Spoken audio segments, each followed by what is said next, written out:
శని త్రయోదశి పూర్తి కథ. శనిదేవుని కృప పొందే పవిత్ర రోజు. శని అంటే భయం కాదు, న్యాయం. మన జీవితంలో కొన్ని రోజులు బాగా నడుస్తాయి, కొన్ని రోజులు పరీక్షలా మారుతాయి. అప్పుడు మనమంటాం, శని పట్టాడు, శని దోషముంది, శనికాలం నడుస్తోంది. కాని నిజానికి శనిదేవుడు శిక్షించడానికి కాదు, మనను సరిదిద్దడానికి వస్తాడు. శని అంటే భయం కాదు, ధర్మానికి న్యాయాధిపతి. అలాంటి శనిదేవుని అనుగ్రహం పొందే అత్యంత పవిత్రమైన రోజు శని త్రయోదశి. ఓం. శని త్రయోదశి అంటే ఏమిటి? ప్రతి నెలలో వచ్చే త్రయోదశి తిథి శనివారం రోజున కలిసినప్పుడు దాన్ని శని త్రయోదశి అంటారు. ఈరోజు విన్ శనిపూజ, విన్ తైలాభిషేకం, విన్ దీపదానం, విన్ పేదలకు దానం చేస్తే శనిదేవుడు ప్రసన్నుడవుతాడు. కాని ఈరోజు వెనుక ఉన్న గొప్ప కథ ఏమిటి? ఇప్పుడు ఆ కథలోకి వెళ్ళిపోదాం. శని త్రయోదశి కథ. రాజు విక్రమాదిత్యుడు శని పరీక్ష. విక్రమాదిత్యుడి గర్వం. పూర్వకాలంలో విక్రమాదిత్యుడు అనే మహారాజు ఉండేవాడు. ధర్మాన్ని కాపాడేవాడు, ప్రజలను ప్రేమించేవాడు, అందరికీ న్యాయం చేసేవాడు. ఒకరోజు రాజసభలో విక్రముడన్నాడు, నా రాజ్యంలో ధర్మమే రాజ్యం, దేవతలే నన్ను ఆశీర్వదిస్తున్నారు. అప్పుడు సభలో ఒక పండితుడన్నాడు, రాజా, ధర్మంతో పాటు శనిదేవుని కృపకూడా అవసరం. విక్రముడు నవ్వి అన్నాడు, శన, అతను శిక్షిస్తాడనంటారు, నాకు అతని భయం లేదు. ఆ మాటలు శనిదేవునికి చేరాయి. శనిదేవుడి పరీక్ష. శనిదేవుడు ఆలోచించాడు, ఈ రాజు ధర్మవంతుడే, కాని గర్వం పెరిగింది, ఇతనికి వినయం నేర్పాలి. అందుకే శనిదేవుడు తన దృష్టిని విక్రముడిపై వేశాడు.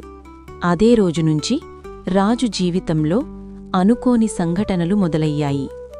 రాజ్యభ్రంశం. ఒక రాత్రి రాజభవనంలో పెద్ద కుట్ర జరిగింది. రాజుపై తప్పుడు ఆరోపణలు వచ్చాయి. ప్రజలు మారిపోయారు, మంత్రులు దూరమయ్యారు, శత్రువులు రాజ్యాన్ని ఆక్రమించారు. విక్రముడన్నాడు, ఇది ఎలా జరిగింది? అతనికర్థమైంది, ఇది శని పరీక్ష. రాజు అరణ్యవాసం. రాజ్యం పోయింది, సింహాసనం పోయింది, అహంకారం కరిగిపోయింది. విక్రముడు అడవిలోకి వెళ్ళిపోయాడు. ఆ రోజునుంచి ఒక రాజు ఒక సాధారణ మనిషిగా మారాడు. అతను అన్నాడు, శనిదేవా, నన్ను ఎందుకిలా చేశావు? అప్పుడు లోకల నుంచే ఒక స్వరం, ధర్మముంటే చాలదు రాజా, వినయం కూడా కావాలి. కష్టాల పరంపర. శని ప్రభావంలో విక్రముడు ఎన్నో కష్టాలనుభవించాడు. ఆకలి, అవమానం, దాస్య జీవితం, కారాగార జీవితం. ఒకసారి అతని చేతులు కూడా కోల్పోయాడు.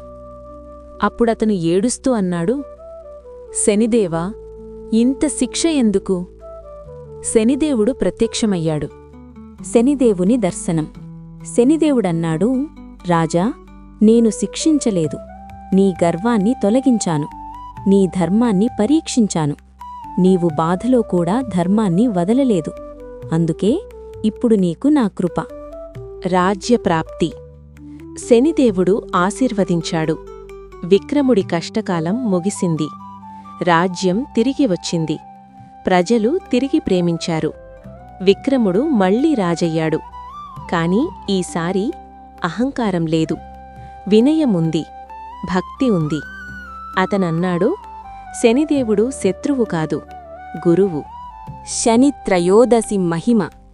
అప్పటినుంచి శనివారం త్రయోదశి రోజు శనిదేవునికి అత్యంత ప్రీతికరమైన రోజయ్యింది. ఈ రోజు చేసే పూజ వల్ల శనిదోష నివారణ, కష్టాల నుంచి విముక్తి, ధన, ఆరోగ్య, శాంతి, ధర్మ మార్గంలో స్థిరత్వం లభిస్తాయి. శని త్రయోదశి రోజు చేయాల్సినవి: ఉదయం స్నానం, శనిదేవునికి నువ్వుల నూనె దీపం, నల్ల నువ్వులు, ఉడదలు దానం, హనుమాన్ చాలీసా పఠనం, ఓం శం శనేశ్చరాయ నమః జపం 108 సార్లు.